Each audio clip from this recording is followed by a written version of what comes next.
ilkinji gerek 1966-njy ýylda görülendigi öňe sürilýän bu jandar adama meňzeş bedeni bilen äpet kanatlary we açyk gyzyl gözleri bilen suratlandyrylýar.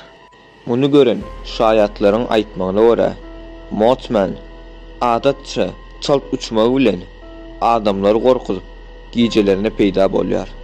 Mothman 1960-njy ýyllarda Amerikanyň Point Pleasant şäherinde dören we şu neçilli bu zat sırgılıp galyan şäher rowayatydyr. Şeýle de bolsa, uly betbagçylyk 1967-nji ýylyň 15-nji dekabrynda bolup geçdi. Silver Bridge adyndaky köprü uluglaryň köplügi we agyrlygy sebäpli ýykyldy we 46 adam öldü. Bu betbagçylykdan öň köp adam Mothmany köprüniň golaýynda görendiklerini aýdyp, onuň betbagçylygyň habarçysydygyna ananýardy.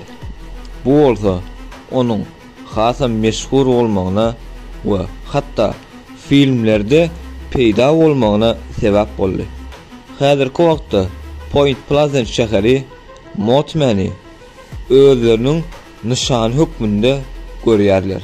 Şäherde we hatda o özüne bagşlanan muzey hem bar we her ýyl Mothman festivali bellenip geçilýär. Siziň bu barada düşünjeleriňiz nähili?